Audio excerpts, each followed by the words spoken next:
Hi guys, welcome to the channel. This is what if Naruto has true potential. Before we start, remember to like and subscribe to help the channel. Also check the description for the creator of the fanfic.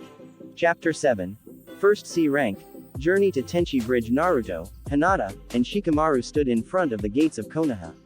The three members of Team 3 were sporting backpacks and extra weaponry for their first C rank mission, and first time out of the village. They were all anxiously awaiting for their first true mission to begin, with Naruto being the most excitement.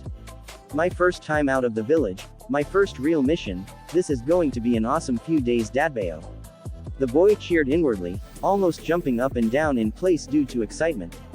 This excitement soon changed to irritation after a few minutes passed. Their sensei and client were nowhere to be found. Anko sensei should be here by now, right?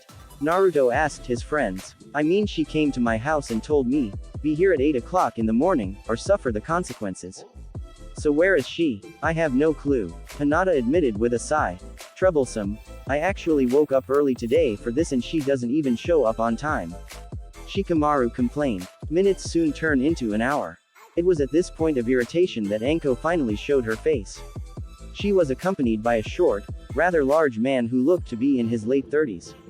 He was wearing black pants and a large, expensive-looking blue shirt that had the kanji for respect on the back. The man was also wearing a blue hat that covered most of his short blonde hair. He also was carrying 2 packs on his back that seemed full. Anko didn't get the chance to speak before Naruto started to shout. Where the crap have you been, sensei? He asked. Anko was about to respond but was cut off by the man that was walking with her. I am terribly sorry, Konoha Shinobi. I am sad to say that it was my fault that we were late. The man bowed his head in apology. He had a very eloquent way of speaking. When Anko-sama came to pick me up for the meeting, I was still fast asleep. I had forgotten the time from our conversation yesterday, so she in fact woke me up. I had to prepare for the day right then and there, which I failed to do quickly. I am terribly sorry. Naruto blinked in response. It's fine, sir. And no need to apologize for a simple mistake. Hinata informed him. Yeah, no problem at all. I understand. Naruto informed the man with a smile. Truth be told, that sounded like something he would do. Granted, he wouldn't say it so wordy, but the point still remains. I'm jealous, Shikamaru noted, upset he didn't have the luck of oversleeping. Mitarashi Anko cleared her voice, getting everyone's attention. Well, brats, you just heard the man. That's why we are late leaving, she stated rather bluntly, irritation evident, before pointing towards the man next to her. Anyway, this is our client, Yen. In case you all forgot, he is a merchant from Tsuchi no Kuni and it is our job to escort him to the Tenchi Bridge and deliver him to Iwa Shinobi, who will escort him home. It is a pleasure to meet you all. Yen spoke up, interrupting the purple-haired woman again. This is your genin team, correct? Yes. Yes it is, she responded, her face starting to get red from annoyance. Anyway, we've wasted some daylight, so let's hurry up and get out of here. Hell yeah, finally. Naruto cheered loudly in excitement. Oh, this'll be exciting. I always love traveling, especially with company, Yen stated, nearly as excited as the boy next to him. The two blondes hurried off outside the gates of Konoha, heading towards their mission. Hinata, Shikamaru, and Anko watched the two speed off in silence. Anko was the one to break the silence with a sigh. I forgot what it's like to deal with clients like this. Kill me now, she grumbled to herself as she started to walk off. Her two genin started to follow her. He seems nice though, Hinata noted, quietly. Oh, he is. He's very polite. But he doesn't shut up. I've only known him since yesterday afternoon and I've already heard his voice too much. Anko complained. Just what we need. Another loudmouth blonde. Shikamaru noted with a sigh, slightly joking and slightly serious. When the three Konoha shinobi made their way out of the gates, they noticed that Naruto and Yen were standing off to the side of the road. Naruto was rubbing the back of his head sheepishly while Yen was looking down in embarrassment. Forgive me, Konoha shinobi. In my haste to leave, I had forgotten to check a map on which way Kusa no Kuni is. The merchant informed them sadly. Yeah, what way we are going? Naruto asked, voicing his and the merchant's concerns. Hinata's sweat dropped, Shikamaru gave off a sigh, and Anko face-palmed. That's another thing wrong with the client, he's impulsive and scatterbrained. Just like another blonde I'm in charge of. Anko moaned inwardly. Just follow me. The purple-haired woman informed everyone present as she started off on the path towards Kusa no Kuni. The three genin and the merchant nodded in response and followed behind. Team 3's first C-rank mission had now officially begun. An hour had passed since Team 3 had left the gates of Konoha. They were currently on the road to reach Kusa no Kuni. According to Anko's map and memory, they should reach Kusa no Kuni on their third or fourth day, depending on their speed, and reach the Tenchi bridge one day later. The Tokubetsu Jonin was currently conversing with Yen. The woman did not seem too happy to be talking to him and answering all of his questions, but she was making an effort to be polite and respond to them. The two adults reached a conclusion to their conversation. Hinata decided to take this time to get to know her client. Yen-san, did you enjoy Hai no Kuni while you were here? She asked the merchant. I did indeed, Hinata-sama. Your country is very beautiful. Yen complimented with a smile. Hinata was about to respond, further questioning about his time here, but was cut off by the loud voice of her crush. Hey, Yen-san, why do you add Sama to our names? I mean, you're our client. You shouldn't really be calling us that. Not that I mind or anything. Naruto asked, rushing his last statement in hopes of not offending. He was just simply confused. On the contrary, you all deserve the title, Naruto-sama. After all, you are shinobi. The merchant informed him as if it was a simple concept. Sure, I'm paying you all and you're working for me, but you are protecting me. You all have the power to do that, something I don't have. That's what makes you worthy of that title. You are all stronger than me and are protecting me. Hinata couldn't help but blush at the merchant's praise. Surprisingly, neither could Naruto. The boy had never been praised as much from someone he had just met. He had a large grin on his face. From what I've heard, most clients don't think as highly of us as you do, Yen-san. Your belief says a lot about your character. Shikamaru noted with a smile of his own.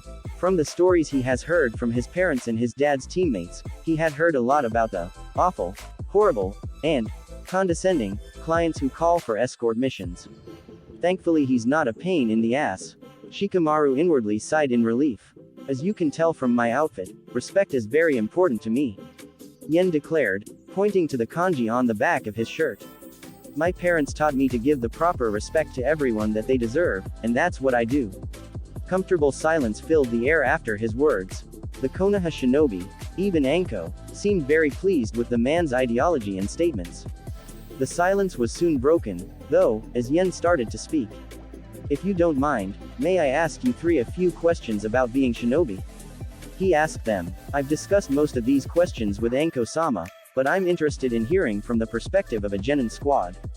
Sure, Hinata stated politely for her and her friends. Oh, you fools, you know not what you are doing. Anko sang in her head. She remembered all the questions Yen had for her the day before and just before he started to talk to her genin. She had an idea on exactly what was going to happen. The Tokubetsu Jonin's speculation was proven correct. Yen immediately bombarded the young genin with multiple questions. The questions ranged from simple topics, such as information on chakra, the shinobi lifestyle, and the way Konoha is run, to personal questions, such as their reasons for becoming genin, any famous shinobi they look up to, their favorite jutsu they know, etc. Naruto, Hinata, and Shikamaru attempted to answer everything the merchant asked. They found themselves overwhelmed by the man's multiple questions. He talks way too much. Naruto noted, unaware of the irony that he was complaining about someone else talking too much. No, I changed my mind. This guy is a pain, just not in the way I expected. Shikamaru mentally grumbled. Despite the internal complaining, the questions continued throughout the rest of the day. They only stopped when the group stopped traveling for the day and could sleep for the night.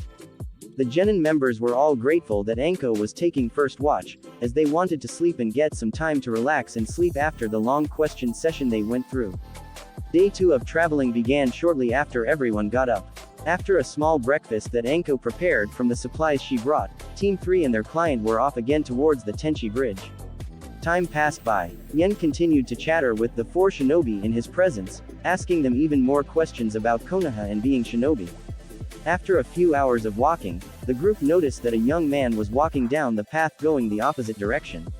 He gave a wave to the group walking, but seemed to pay special attention to Yen. His eyes were focused on the merchant. Anko noticed this and immediately readied a kunai. When the group finally passed the man, He made a signal with his hands. At that moment, 10 more men jumped out of the forest, each holding axes. All men charged at the traveling group. Ah! Yen gasped in surprise, almost falling to the ground in shock. As if on cue, the man was surrounded on all sides by the members of Team 3. Stay calm. We'll handle this. They're just common bandits, Anko informed him as she tossed one of her kunai knives. It landed directly in the temple of one of the bandits, killing him instantly. Naruto, Hinata, Shikamaru, defend your client by any means necessary. The 3 genin nodded and immediately went to work. Naruto used the Fuden great breakthrough to blow away 2 of the incoming bandits. They flew backwards into the forest again, hitting their heads against trees and knocking themselves out. Hinata activated her Byakugan and attacked the chakra network of 2 incoming bandits. Considering the little amount of chakra they possessed, the 2 men passed out from chakra exhaustion immediately. Shikamaru activated his shadow possession jutsu, freezing 2 incoming bandits. He dropped the hold just before Anko tossed 2 kunai at them, killing them. The remaining bandits were handled by Anko, who hit them directly into their heads and killed them all instantly. The young man who signaled for the attack was the only one not unconscious or dead. I always find it funny when bandits like you think you can take on shinobi just because you outnumber them. Face it. You made a serious mistake in judgment when you attacked us. Anko told him with a grin as she walked towards him, a kunai raised. Why you shinobi are so cocky? The man blurted out in a mix of anger and fear. Just you wait. Our remaining men will find you. They're waiting out in the forest later on and they'll kill you all. Oh really? Doubt they'll be much of a threat. But thanks for warning us about your friends and their sneak attack. You're a smart one. The purple-haired Tokubetsu Jonin laughed. As a reward, you'll get a painless death. The sensei of Team 3 immediately tossed her kunai at the man's head. It connected and death came instantly. Is it safe? Yen mumbled nervously, still in shock from the attack. For now yeah. Unfortunately, the guy said there were more weakling bandits. They won't be much of a challenge, but they'll be annoying. Anko noted with a sigh. She then turned to Hinata. Do you think you can spot them from here? Hinata focused her vision further along the path they were heading. As she looked further, she saw 3 bandits hiding in trees a little less than a kilometer away. If you can see them, mind taking them out for me? The woman asked. The Hyuga heiress nodded as she took out her bow and arrow set from her backpack. She readied an arrow, aimed, and fired. The arrow hit one of the bandits straight in the neck. The man, who was sitting in a tree, gasped in pain and fell off of it in shock. His head hit the ground hard, killing him. The other 2 bandits looked at the sight in shock and immediately fled, in fear of dying as well. There were 3 bandits. IF fired an arrow and killed one. The other 2 fled immediately after. Hinata reported to her sensei. Oh thank you. Thank you all so much. I knew there was a reason I needed to request shinobi company. You all saved my life.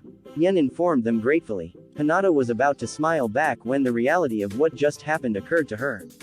The girl had just fired an arrow and killed a man. She had just killed someone. She had just made her first kill. Anko, Shikamaru, and Naruto accepted the praise and smiled in response. Hinata, however, started to shake in response.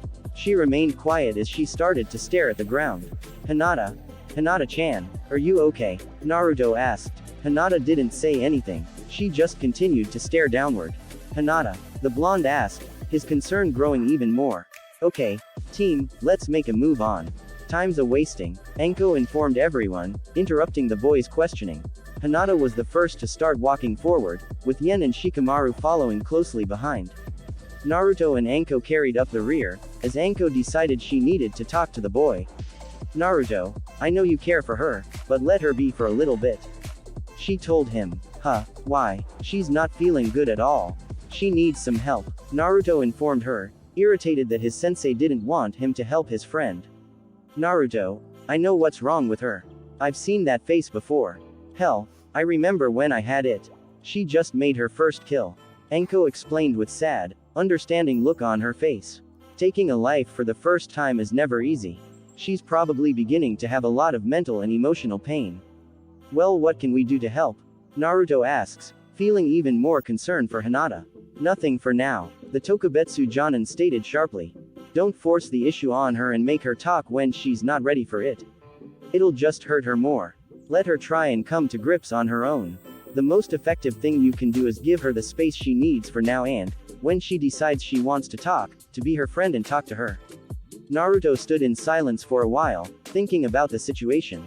He had yet to make his own first kill, so he didn't fully understand what exactly Hinata was feeling. He could only imagine the feeling.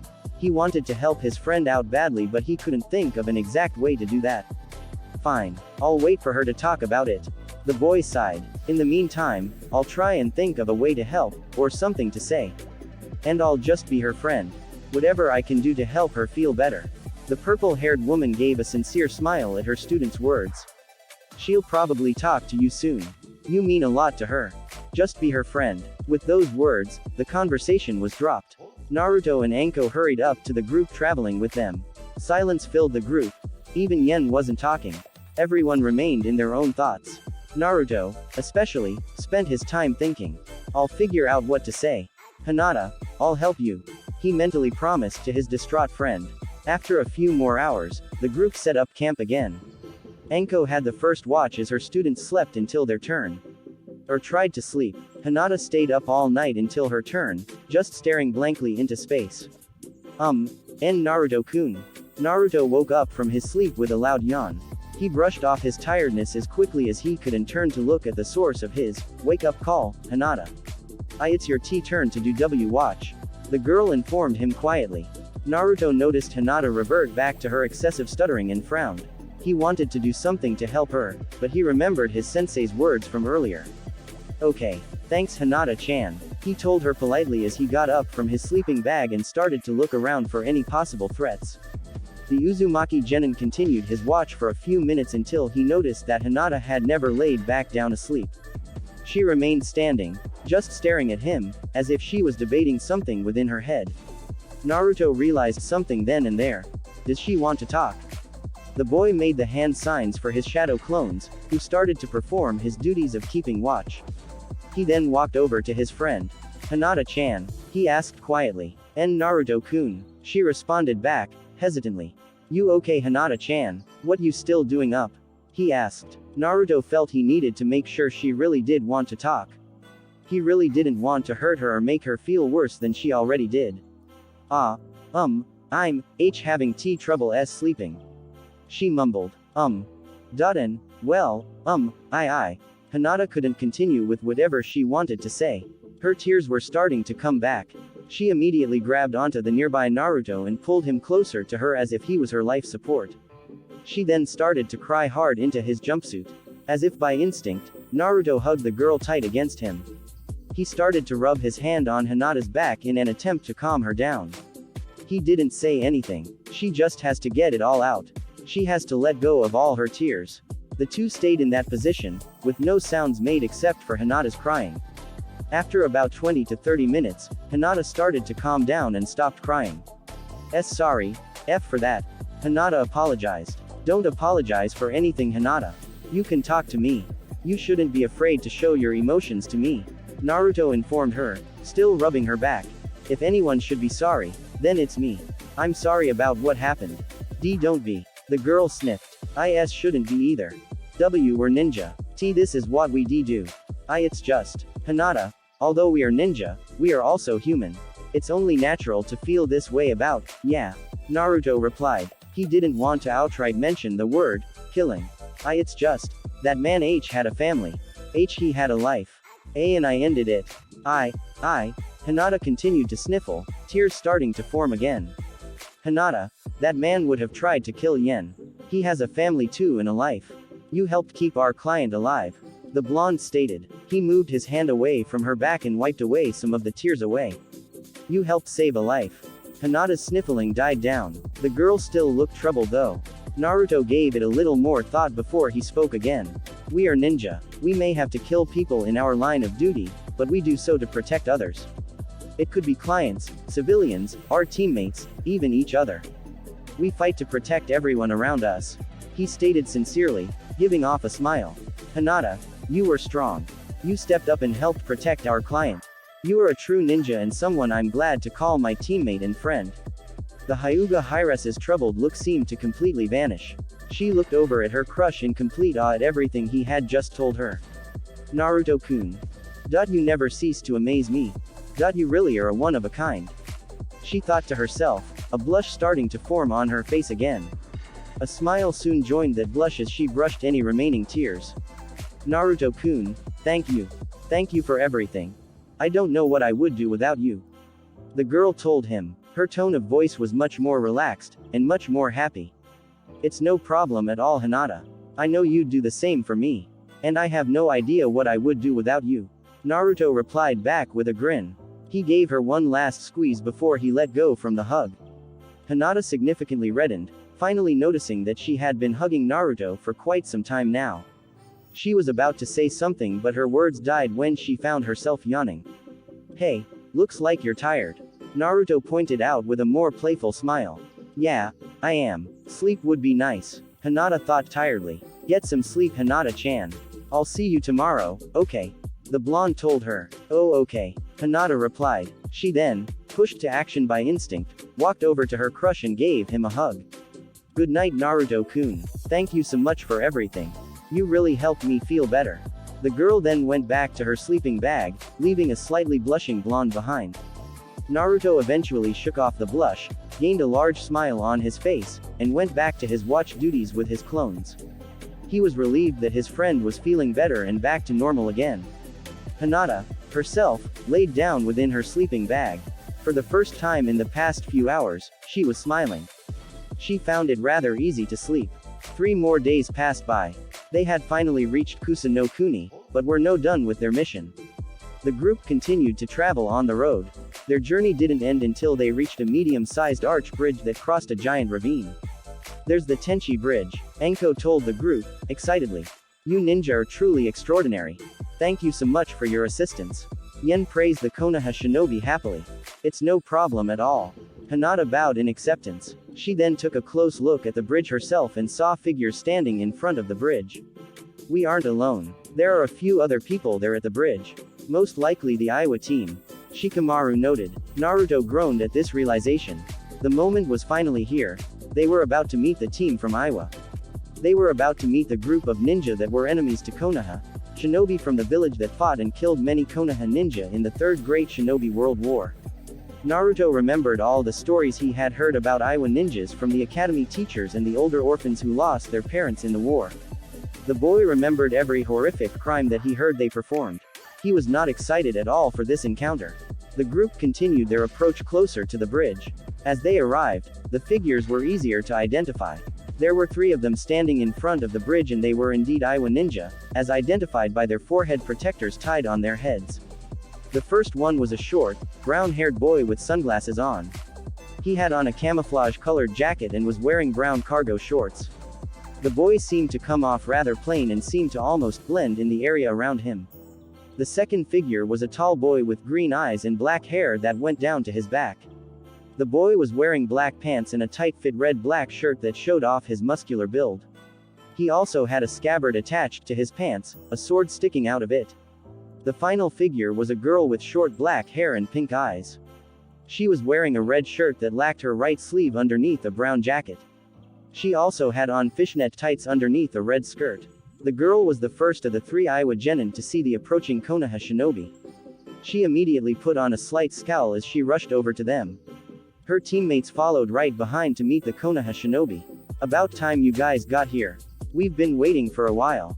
She informed them, her scowl turning more into a frown as she thought about how long she was there. Well, sorry, we had to make sure we got our client here safe. You know, since that's the point of the mission. Naruto pointed out to her, giving her a scowl of her own. Of course it is. We know that, you idiot. She replied. However, you obviously didn't do that good of a job if you ended up taking this long to get here. Kuretsuchi, save your breath. The Konoha Baka probably thought they were making good time. The sunglasses wearing Aiwa ninja informed her with a laugh. What did you say, punk? Naruto shouted, turning his attention to the boy who just spoke. Roto was just saying the truth, Konoha shinobi. The sword-carrying ninja informed him, emphasizing the words, Konoha shinobi, as if it was venom. Naruto, calm down. Don't start anything, Shikamaru informed his friend sharply before he snapped at the Aiwa ninjas anymore. Naruto fumed inwardly, glaring at the Aiwa genin. He had many things he wanted to say to these three, but he knew that saying any more could maybe ruin the mission. This would ruin any chances of this mission creating peace between Konoha and Iwa. Listen to him. He seems like the smart one in the bunch. Not that it means anything truly special to be smart in Konoha. The sword-carrying Iwa ninja told Naruto. While I don't mind a little joking, the Konoha ninja is right. That means you shouldn't antagonize them either, Risho. Kuretsuchi informed him sharply. Silence seemed to fill the area. The two Iwa male genin, Roto and Risho, were glaring at the Konoha genin. Naruto was glaring back. Kuretsuchi and Shikamaru were looking annoyed by the situation. Hinata and Yen were standing off to the side awkwardly. The Hyuga heiress and the Tsuchi no Kuni merchant were trying to think of something they could do to diffuse the tension. The ice was broken by Anko, who decided she didn't like the awkward silence. Name's Mitarashi Anko, and this is my genin squad. We were assigned the mission of delivering the merchant, Yen, to an Iwa team. I need to clarify that you guys are the team we are handing Yen off to. Do you guys have this scroll? She asked as she pulled out the mission scroll, containing Yen's request of escort. The name's Kuretsuchi. I'm a genin of Iwa. These are my teammates, Kurigane Risho and Yowamushi Roto. We are the genin team assigned to pick up Yen. Kuretsuchi greeted the Tokubetsu Jonin. As for the scroll, our sensei has it. Roto informed her, slightly nervous. He seemed to be trying to show more respect to a Konoha sensei, considering she was probably tougher than him. Well, where is your sensei? Naruto asked, slightly out of curiosity. He has more important duties than dealing with you worthless Konoha shinobi. Risho answered sharply. Risho, what did I just say? Kuretsuchi informed him sharply. Worthless? Who are you calling worthless, Iwa scum? Naruto fired back. He was starting to get fed up with the remarks and was very close to reacting against his better judgment if they continued. Naruto soon found himself face to face with the sharp glare of the Iwa female. Kuretsuchi was now in front of him with cold eyes focused on him. Iwa scum, she hissed. I'll keep my fellow teammates in line, but you should keep yourself quiet as well. Don't ever speak that way about my village. Wait. Kuretsuchi started to study the blonde more closely as she was now in his face. He looks just like the Yondaime Hokage. Is he? No. Why is she staring at me like that? Am I some meat to her or something? Naruto wondered, his scowl getting even larger. Damn it. Things aren't going good. Anko cursed, looking at the situation. I can feel the tension between them. We can't have any conflict happen. I have to do something. The snake summoner was about to intervene and try and quell the tension when she was stopped. A new figure jumped in between Naruto and Kuretsuchi, pushing them both back away from each. The new figure was a man wearing red-plated armor that covered nearly his entire body. A furnace was attached to the back of his armor and appeared to be letting out steam each second. Over his armor, he was wearing a black GI and had on black gloves over his hands. There was cloth that covered his mouth and the side of his head, and he was also wearing a red straw hat. Anko gasped at the sight of the man. Wait, he's the Jonin sensei.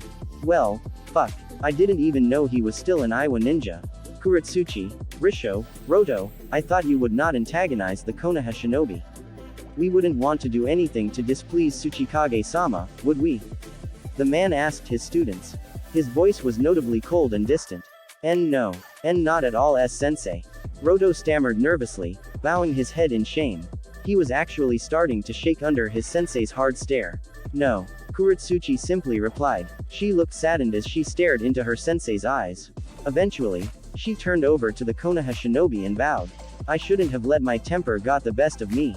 Forgive me. Naruto was taken aback by this. He found himself unconsciously doing the same thing. It's fine. I was out of line myself. Sorry. The blonde then turned his attention over to the armor-wearing Iwa ninja. Naruto was staring at him in complete surprise. The man managed to push him and Kuretsuchi away from each other without them even realizing he was approaching. His very presence also seemed to create fear in his students. Just how strong can this guy be? But that wasn't all the Konoha Jinchuriki noticed. He also noticed the man's light brown eyes. In a way, they reminded him a little of his own, only his were more hardened, cold, and distant. Still, he saw the same pain and loneliness in them. The man noticed Naruto's gaze and stared back. He broke the silence after a few more seconds of staring. Anyway, allow me to introduce myself. I am the Iwa Jonin in charge of these genin. My name is Han. The man informed everyone. Day 3 of traveling was unusually quiet for the group. Unlike the previous 2 days, Yen was not chatting with the Konoha shinobi. He seemed deep in thought while on the road. After an hour of silence from the client, the members of Team 3 started to feel uncomfortable. They were starting to wonder if there was something upsetting the man. Anko, surprisingly, was the one to finally address the issue. "Hey, Yen-san, are you okay?" she asked her client with concern in her voice. "Oh, I'm fine. No need to worry. Just thinking about something." Yen dismissed her worries with a smile. "Actually, may I ask a question?" All of Anko's concern went away and was replaced with a feeling of dread. The sensei nodded hesitantly in response. "Is it possible that you could teach me how to do some ninjutsu?" the merchant asked. Anko's eyes widened in response. Her genin, who were listening, were equally surprised. Nobody had expected this request from their client. They started at their client, waiting for him to elaborate. "I was thinking about it since the attack yesterday. If it weren't for you all, I would be dead. So, I was thinking, I should learn how to perform ninjutsu so that way I can defend myself if I need to." Yen explained. A mental image appeared inside the merchant's head. He saw himself as a skinner, more muscular man with a forehead protector on that had the symbol for Ryo on it. He pictured himself surrounded by bandits, who were about to strike at him with knives. The Yen he pictured jumped up before they could attack and made necessary hand signs. He then unleashed a massive blast of wind that blew all the bandits away to unknown territory far away. Yen laughed excitedly at the mental image. I guess it's possible. I mean, anyone can become a ninja with training after all." Anko shrugged. "But, well, Hinata, how much chakra does he have?" Hinata activated her Byakugan and stared at Yen for a while. She then frowned, not looking forward to explaining her discovery. Well, he does have some chakra. But he has a really small amount. And not enough to do most ninjutsu." Hinata said quietly. Her stutter worsened, knowing that Yen was not going to like her answer. The merchant frowned in response. "But aren't there ways to improve one's chakra capacity? That's what I understood from our previous conversations. Maybe you all could help me work on chakra exercises. I could then teach myself various jutsu." "Well, I guess. Why not?" Anko mumbled, not really looking forward to the idea. "Ooh, I know a jutsu he can learn," Naruto stated excitedly. "I have a jutsu doesn't take any chakra at all really. And it would take down anybody that tried to attack Dadbao." "Really? You know a low chakra style jutsu?" Anko asked, incredulously. "What one? Why haven't you used it before or said anything about it?" "Well, Whiskers, show it to us." "Oh god, I think I know what it is." Shikamaru groaned inwardly. He had a feeling he knew exactly what jutsu his friend was going to show. Naruto smirked at his sensei's request and made a hand sign. "Transform." Smoke then appeared, covering his body. "Transformation? Really? I know it doesn't take much chakra. But that's lame."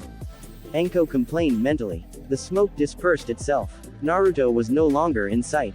In his place, a fully nude woman stood there, posing in a provocative manner. A few smoke clouds remained, covering her assets, but that didn't change the fact that they could see everything else. "I knew it," Shikamaru grumbled as he tried to fight his nosebleed. "Naruto-kun." Hinata frowned and blushed in embarrassment at her crush's antics. He may have been her hero, inspiration, and crush, but that did not mean she had to like this jutsu of his. "Why do you know this?" Anko and Yen made no comments. They merely stared in surprise. Anko broke from her stupor first and immediately smacked Naruto across the head. The impact Naruto's transformation away. He groaned in pain, which only got louder when Anko smacked him again. First time was for using such a stupid jutsu. Why the hell do you know that shit? The second time was for using such a jutsu in front of our client.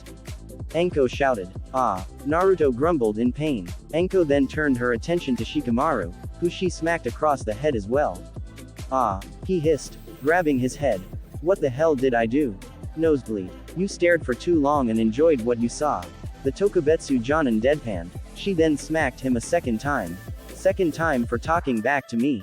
Shikamaru grumbled about. "Troublesome woman," while rubbing his head in pain. Anko didn't really pay attention, as she turned back to face Yen. "I'm terribly sorry for my student's jutsu.